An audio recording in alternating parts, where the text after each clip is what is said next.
Le 31 août prochain, les Britanniques vont fêter le triste anniversaire de la mort de Lady Diana. Il y a 25 ans, la princesse perdait la vie dans un tragique accident de voiture à Paris. Si sa disparition a ému le monde entier, la perte de leur mère a été une véritable tragédie pour les princes William et Harry. Ainsi, il y a quelques jours, le duc de Sussex a évoqué la façon dont il allait honorer la mémoire de sa mère. « Je veux que ce soit, un jour, rempli de souvenirs de son incroyable travail et d'amour.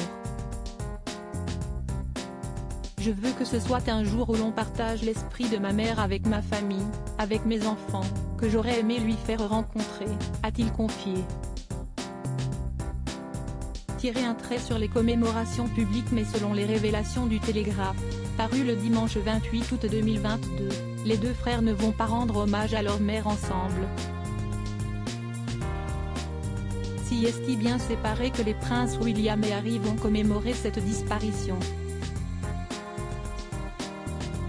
En effet, le média révèle que les deux ducs n'ont pas souhaité se retrouver pour ce triste anniversaire. Ils auraient même passé un accord pour l'avenir, tirer un trait sur les commémorations publiques. Est-ce une façon de protéger la famille royale britannique de toute polémique, ou bien cette décision montre-t-elle un peu plus que les deux frères sont définitivement fâchés? Un quotidien sous le feu des projecteurs. Une chose est sûre, les tabloïds vont surveiller de très près les moindres faits et gestes des deux frères ennemis. Un quotidien difficile à vivre pour eux, tout comme ce fut le cas pour leur mère. En effet, dans ses mémoires, intitulé Protecting Diana, a Bodyguard The Story, son ancien garde du corps racontait comment Lady Diana était sur le point d'informer les paparazzi de son intention de déménager en Amérique. Une façon de donner aux paparazzi ce qu'ils voulaient afin de la laisser tranquille. La presse était le fléau de sa vie partout, pas seulement à Saint-Tropez, assurait son ancien garde du corps.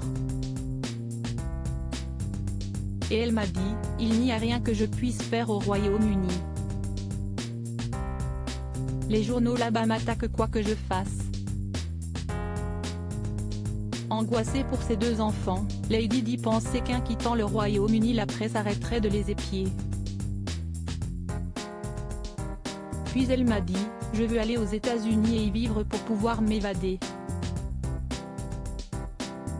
Au moins en Amérique, ils m'aimeront et me laisseront tranquille, écrivait-il. Lady Diana a tout fait pour épargner ses deux garçons. Lady Diana a tout fait pour que ses fils soient épargnés par les journalistes. Diana était une mère merveilleuse, si aimante et attentive à ses deux garçons qui a un temps pensé les abandonner au Royaume-Uni pour échapper à la presse, qui la traquait sans relâche chaque jour de sa vie.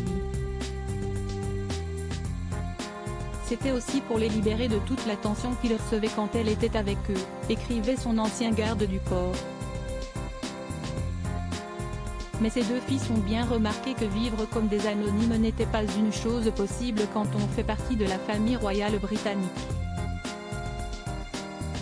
Repenser à cet instant aujourd'hui est extrêmement pénible. Le prince Harry, même s'il ne souhaite pas commémorer la date d'anniversaire de la mort de sa mère avec son frère, avait tout de même évoqué les derniers jours de Lady Diana. Et si est avec beaucoup de regrets qu'il confie, « Enfant, je n'ai jamais apprécié de parler à mes parents au téléphone. Point. Le téléphone a sonné. William est allé lui parler quelque chose comme 5 minutes. Je ne me rappelle pas nécessairement ce que j'ai dit. Mais ce dont je suis certain, si est que je regretterai probablement jusqu'à la fin de mes jours la brièveté de cet appel. Point. Repenser à cet instant aujourd'hui est extrêmement pénible. » Les reproches du prince Harry et le décès de sa mère n'a pas arrangé son image des photographes.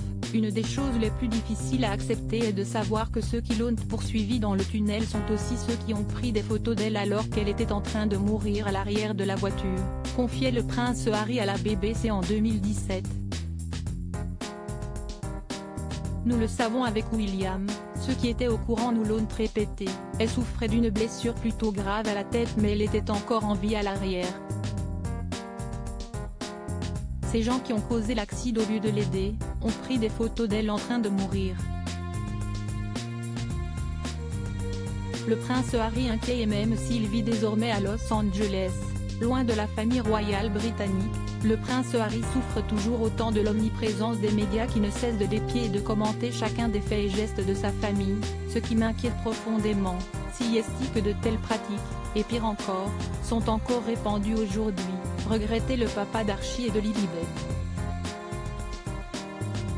Notre mère a perdu la vie à cause de cela, et rien n'a changé.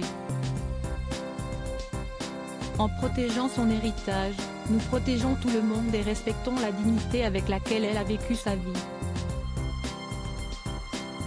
Rappelons-nous qui elle était et ce qu'elle représentait. Les confidences bouleversantes du prince William. Pour le prince William aussi, le décès de sa mère et les images qui circulaient dans la presse l'ont beaucoup fait souffrir, alors que Diana était allongée sur le pont d'un yacht de luxe sous le soleil de la Méditerranée.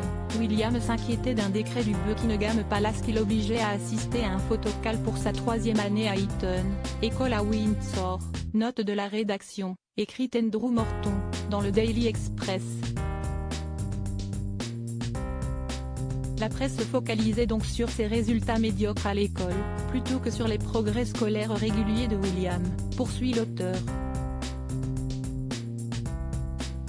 Face à ces angoisses, la princesse Diana a tenté de rassurer son fils.